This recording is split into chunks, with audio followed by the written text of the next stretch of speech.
दोस्तों, आज जो हम आपके लिए कहानी लाए हैं वो एक सत्य घटना पर आधारित है। ये कहानी सुन के यकीनन आप समझ जाएंगे कि आखिर कैसे एक लुटेरों की टोली को भगवान शिव ने अपना क्रोध दिखाया और क्रोध दिखाकर भगा दिया।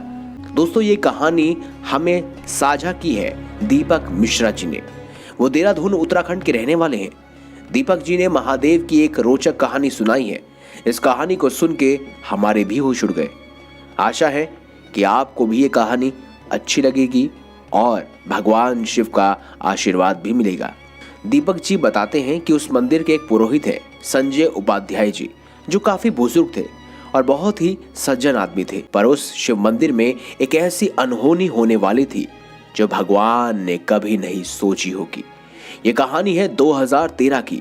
दीपक जी बताते हैं कि वो रोज काम पे जाने से पहले अपने पास के ही शिव मंदिर में शिवलिंग पे दूध चढ़ाया करते थे और काम से वापस आते समय भी शिवलिंग पे दूध चढ़ाया करते थे। दोस्तों, सब कुछ ठीक ही चल रहा था, लेकिन एक रात कुछ ऐसा हुआ जिससे दीपक जी और संजय जी की पूरी दुनिया ही पलट गई।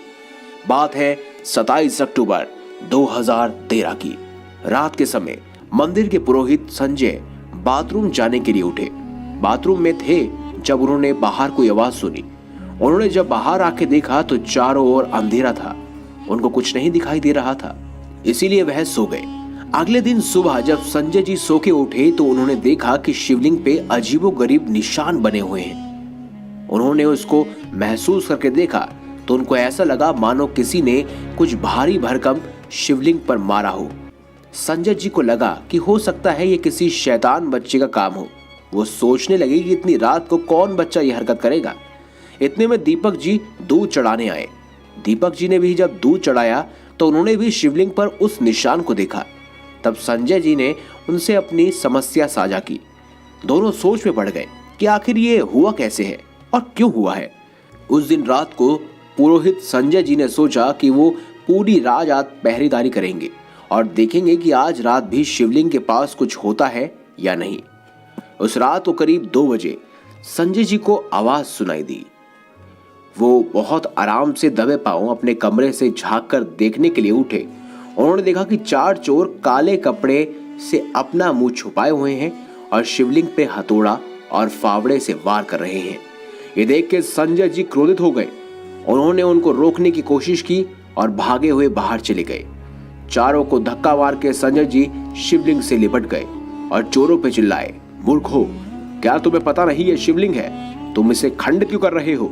चोरों ने संजय जी को बोला, बूढ़े तू हट जा, इस शिवलिंग के नीचे कोई खजाना है, हम इसको तोड़ना चाहते हैं और वो खजाना निकालना चाहते हैं। संजय जी ने उस शिवलिंग के ऊपर से हटने के लिए साफ इनकार कर दिया तो चोरों ने उन्हें चेतावनी दी कि अगर तुम नहीं हटे तो अपनी जान गंवानी पड़ेगी। दोस्तों, संजय जी इस चेतावनी के बाद भी नहीं हटे। चारों ने पास में रखे त्रिशूल से और फावड़े हथौड़े से संजय जी पर वार करना शुरू किया। वो संजय को बेरहमी से मारते चले गए। संजय जी का पूरा शरीर लहूलुहान हो चुका था। उनकी सांसें अब रुक रही थी। उनको पता था कि उनकी मृत्यु अभी के अभी हो जाएगी।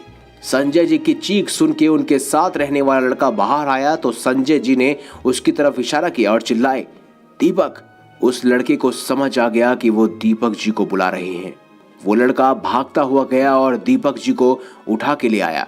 जब दीपक जी मंदिर में आए तो उन्होंने देखा कि संजय जी अपने ही खून से तरबतर शिवलिंग से लिपटे हुए हैं और चोर कोशिश कर रहे हैं उनके शरीर को हटा के शिवलिंग को खोदने की। दीपक जी ने आवाज मारी कि वो पुलिस को फोन करने वाले हैं। पुलिस के डर से वो चोर भागने की तैयारी करने लगे। उसी समय शिवलिंग के नीचे से हजारों की तादाद में नाग बाहर निकल आए। दीपक जी हैरान, परेशान, उनकी कोई हैरानी का ठिकाना ही नहीं था। उन नागों ने अपने शरीर से चोरों के हाथ पांव को बांध दिया। दीपक जी समझ गए कि यही समय है पुलिस को बुलाने का। कुछ ही मिनटों में पुलिस और एम्बुलेंस वहां पहुंच गई। उन चोरों को पुलिस ने गिरफ्तार किया और संजय जी को हॉस्पिटल लेके जाया गया। भोलेनाथ के आशीर्वाद से संजय जी की जान बच गई। जब वो ठीक ठाक होकर मंदिर आए तो दीपक जी ने उनको बताया कि कैसे शिवलिंग के नीचे से हजारों नाग निकले थे जिन्होंने चोरों को पकड़वाया। संजय जी ने दीपक जी को बताया कि वो नाग किसी और के संदेश पे नहीं बल्कि स्वयं महादेव के संदेश पे वहां प्रकट हुए थे। इसीलिए तो कहते हैं दोस्तों, गले में शिव शंभू के विराजे नाग, अपने फन पर रखे हैं पृथ्वी को, ऐसे हैं शक्तिशाली देवता हमारे नाग, इनके चरणों में हमारी कोटि कोटि प्रणाम। दोस्तों, सारे हालात ठीक हो जाने के बाद संजय जी ने गंगा जल से उस शिवलिंग का जलाभिषेक किया और देखते ही देखते उस शिवलिंग पे बने खंडित निशान गायब हो गए।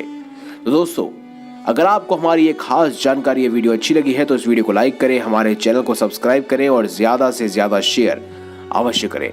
मिलेंगे अगली बार एक नई खास वीडियो के साथ, तब तक के लिए बहुत बहुत धन्यवाद।